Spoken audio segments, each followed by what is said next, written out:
Hey guys, Angela here, and today I'm gonna be showing you guys how to get some extra distance on your driver when you need it. I'm not a big guy. I'm 5'4", 118 pounds, 120 soaking wet.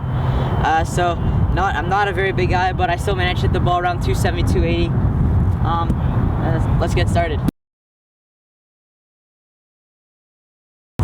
Just first, I wouldn't recommend trying this with all your other clubs. Maybe with your 3-wood off a tee and maybe on the ground. But with your hybrids and irons, you don't really want to be swinging extremely hard at it because those are more precision clubs.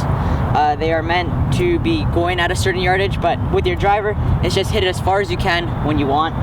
So first thing you're gonna want to do if you want to hit your driver farther is you actually want to tee up the ball a little bit higher, and then swing up on it. Swinging up on it does a lot of things. Number one, gets your launch angle up, and then also takes off less spin because you're coming up into it instead of coming down into it. So when you come down, of course, more spin, higher ball flight still, but it's gonna not go as far and get caught up by the elements, depending on if it's windy or rainy or snowy. But yeah, so tee it up a bit higher and swing up on it a bit more. Next thing you want to do, and this is probably one of my biggest tips from discovering this, I don't know, maybe a month and a half ago, and I've been working on it. I discovered it actually right before I started playing my match with Carl, the first one, and then I utilized it more in the second round. So and this tip you actually use for all your clubs because it actually improves your ball striking and just gets you a little extra yardage.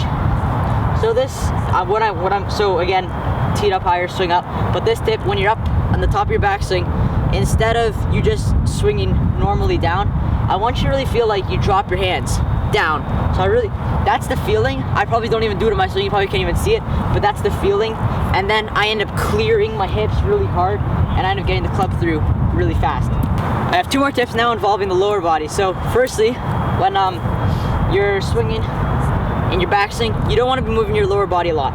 You just want to keep it fairly still, but your shoulders have to be all the way back. That's important in getting a lot of coil, so you can uncoil hard into the ball. Now when you are in this part of your swing, you already want your body starting to move because that's going to create the lag in the club and also get the shaft flexing to where it can kick out into the ball instead of it having not as much flex, and it won't kick into the ball as hard. That's also about finding the proper shaft for you, so I recommend getting fitted. But anyways, lower body, release your hips hard, and then the club will follow.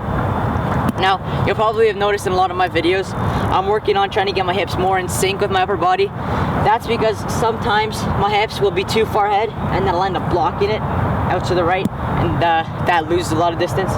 So syncing up your hips gradually with your upper body is good, but not too much, otherwise you're just swinging all together, and that's not a lot of lag and rotation. It's kind of like a Steve Stricker swing or Zach Johnson, where they're very stiff, and they aren't the two biggest hitters on tour. So the last tip is you really want to feel like you're springing, you're pushing into the ground. You don't want to feel like you're pushing into it, and then at the last second you want to feel like you're really springing off it, like you're on a trampoline. So last tip is when you're right here, you really want to jump. You'll see Tiger and Rory both. When Rory doesn't have as big of a dip as Tiger, but Tiger has a really big dip. And when he used to be really good at hitting his driver, he would be here, and then really, really tall and strong at impact. So those are all my tips, and I'm gonna try and put those all together in one and show you guys. So to recap, drop the club, shoulder turn, hug the ground and then jump off of it, lower body, tee up higher, and swing up. Let's see if I can put those all together now.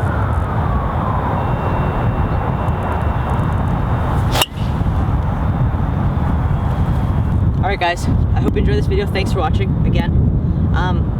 I will be trying to record as many videos outside as I can right now because though they're starting to get cold, this next week is going to be really crappy weather. It's going to start raining a lot. But the week after that, the first week of November, it's going to be really nice weather. And then I leave for Florida November 4th. I'm there for the Golf Week East Coast Invitational, the 7th and 8th, and I'm doing practice rounds the 5th and 6th. So yeah, if you guys are there, let me know in the comments, and we'll be sure to say hi to each other. I'm a normal guy, so don't feel afraid to come and talk to me. I like meeting my subscribers or even people that just watch my video. It's pretty cool. So thanks for watching. Bye. So the way to play this shot is you're gonna want to open up the face, like every